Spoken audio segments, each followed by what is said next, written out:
안녕하세요, 불량TV입니다. 오늘 전해드릴 이야기는요, 2026 월드컵을 1년여 앞둔 한국 대표팀 불안한 이후 탑10을 선정하였습니다.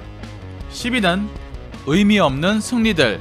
2025 동아시안컵 대회 결과만 놓고 보면 홍명보호의 성적은 나쁘지 않아 보였습니다. 중국을 상대로 3대0 승리, 홍콩을 상대로 2대0 승리를 거두며 3경기 중 2승을 챙겼기 때문이었죠. 그러나 이런 숫자들은 대표팀의 위기를 가리는 착시현상일 뿐이었습니다. 축구 팬들이 봐도 중국과 홍콩은 한국과 피파 랭킹이 70단계 이상 차이 나는 팀이고, 홍콩 같은 경우 우리가 2대0 승리를 거두었다고 하나 정작 일본은 홍콩을 6대1로 대파했기 때문, 즉 한국 대표팀은 약팀을 상대로 압도적인 경기력을 보여주지 못했다는 것입니다. 마지막 일본전에서 패하면서 결국 약팀을 상대로 손쉬운 승리는 강팀과의 대결에서 모두 탈출할 수밖에 없었고, 또 하나 위기 대응력과 전술 완성도를 약팀과 대결에서 전혀 시험하지 못했습니다.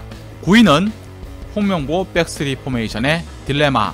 울산 시절 4-2-3-1 포메이션을 즐겨 쓴 홍명보 감독은 대표팀에서 3-4-3 시스템을 이번 동아시안컵 내내 가동을 해봤습니다. 이 포메이션이 2026 월드컵을 위한 플랜 A가 될 수 있다고 인터뷰하며 동아시안컵이 실험의 장이 될 것이라 한 것입니다. 그러나 이 실험은 실패로 이어집니다. 특히 일본과의 경기에서 명확하게 드러났죠. 제1리그 올스타급 선수들로 구성된 일본의 조직적이고 강도 높은 전방 압박에 한국의 후방 빌드업은 완전히 붕괴된 것입니다. 한국 수비수들은 상대 압박에 당황해 이른바 U자형 볼 돌리기에 급급했습니다. 결과적으로 동아시안컵에서 백스리 실험은 단순한 전술적 실수가 아니라 이제 월드컵이 1년 남은 시점에서 장기적인 전략 계획의 실패라고 할 수밖에 없습니다. 8위는 의무만 남은 새로운 선수들.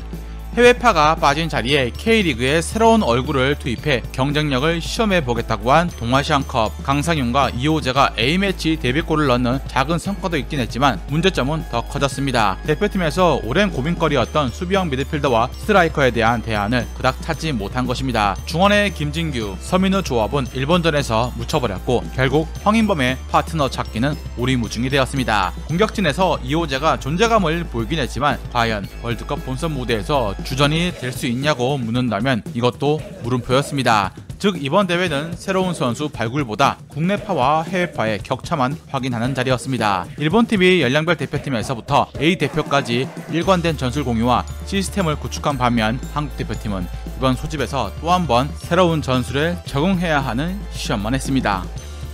7위는 위기의식 부족. 일본전 패배 직후 홍명보 감독은 경기력은 우리가 더 좋았다라고 평가하며 부족한 집중력이 실점 원인이라 말했습니다. 이 인터뷰를 본 국내 축구 팬들은 경기 내용과 반대되는 말을 한 홍명보 감독에 분노했습니다. 한국이 점유율, 슈팅 수는 앞선 건 사실, 하지만 숫자가 아닌 전술, 내용은 달랐습니다. 일본의 체계적인 압박과 유기적인 움직임에 한국은 효과적으로 대응하지 못했다는 것입니다. 축구 팬들에겐 이 발언은 핑계로 들렸을 것입니다. 또 전술적 패배의 현실을 부정하는 것으로 인해서 선수단 내부의 신뢰까지 무너뜨릴 수 있죠. 1년 앞으로 다가온 월드컵이라는 압박 상황에서 전술 실패 인정은 쉽지 않겠지만 꺼리는 태도는 더 위험한 신호일 수 있습니다. 6위는 3년 전 벤투호의 일관성. 벤투 감독은 국대 감독으로 온전히 4년을 풀러 채우며 빌드업 축구라는 확고한 철학으로 팀을 키워나갔습니다. 과정은 순탄치 못해서 플랜 B가 없다라는 비판과 전술 유연성이 부족해 과연 월드컵 본선 무대에서 빌드업 축구가 통하겠는가라는 지적을 끊임없이 받아왔습니다. 벤투 감독은 뚝심으로 자신의 축구 철학을 밀어붙였고, 월드컵이 열리기 1년 전 월드컵 최종 예선에서 이란 원정 1대1 무승부를 만들며 실리를 챙겼습니다. 벤투의 축구가 한국팀에 입혀져서 완성된 시기는 2022년 들어서면서부터였고, 월드컵 열리기 6개월 전에 팀이 완성되었습니다. 홍명보호는 벤투호보다 훨씬 짧은 시간 안에 팀을 꾸리고 전술을 입혀야 했고, 여전히 모호한 실험을 계속하고 있습니다. 이전에 성공했던 벤투 시스템의 공식이 진화되거나 보완되는 게 아닌 현재는 폐기되었습니다. 지금 대표팀 정체성은 무엇일까요? 5위는 목적 없는 롱볼. 2022년 벤투호는 후방으로부터 체계적으로 공격을 만들어 나가는데 특화된 팀이었습니다. 특히 월드컵에서 한국을 상대한 우루과이는 본선에서 이 빌드업 축구에 곤욕을 치렀죠. 무승부로 끝난 경기였지만 모든 축구 팬들은 한국이 더 잘했어라고 평을 내린 것입니다. 반면 2025년 홍명보호는 일본의 압박 앞에서 이 모든 구조가 무너지고 맙니다. 비효율적인 뻥축구, 즉 장신 공격수를 향한 목적 없는 롱볼의 남발이었습니다. 축구를 모르는 사람의 경기를 봐도 3년 전 벤투호와 비교해 전술적 퇴보라고 할 것입니다. 벤투호에서 수비와 공격을 잇는 핵심적인 역할을 수행했던 황인범과 이재성은 3년 전보다 더욱 발전한 선수가 되었지만 정작 이들이 빠진 동아시안컵은 중원이 완전히 생략되었습니다. 이것은 월드컵 본선에서 우리나라 공격진이 고립에 빠져 제대로 공격을 못할 수 있다는 얘기입니다. 다위는 포메이션의 혼란. 2025년 홍명보호가 도입한 백스리는 혼란을 일으키고 있습니다. 윙어인 문선민이 윙백으로 기용되던 등 선수들은 익숙하지 않은 역할에 배치되고 있다는 것입니다.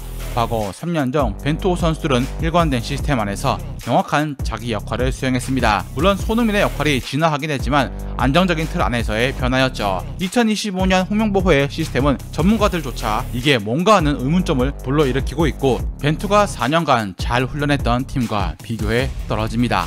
3위는 플랜 A 완성은 언제?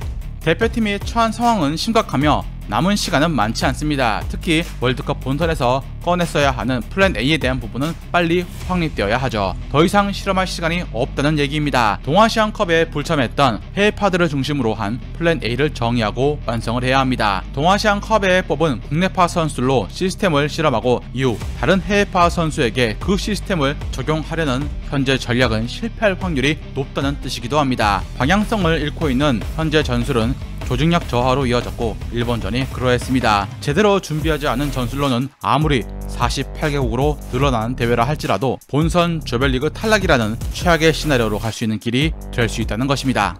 2위는 빌드업 붕괴.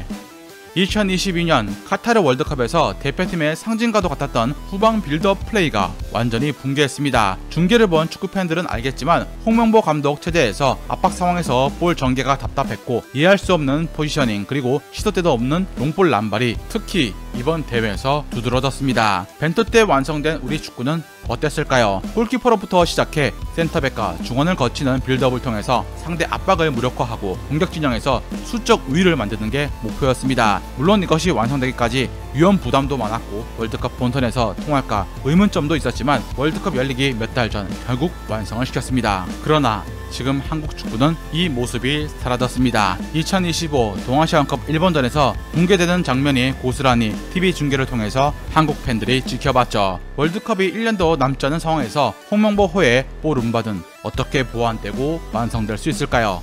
대망의 1위는 랭킹 시한폭탄과 죽음의 조.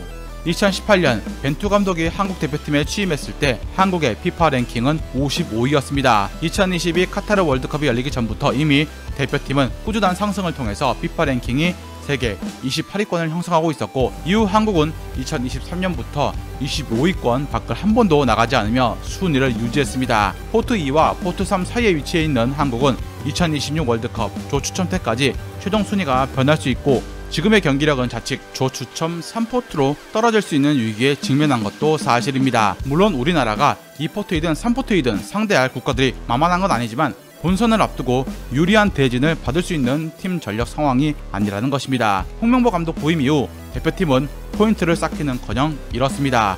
월드컵 예선에서 팔레스타인 오만 같은 하위 랭킹들 팀과 비기고 동아시안컵에서 일본에 패한 것이 치명적이었습니다. 일본이 17위, 이란이 22위로 포트 2에 들어가는 상황에 한국이 포트 3으로 떨어진다는 의미는 월드컵 본선에서 사냥감이 될 수 있다는 뜻이기도 합니다.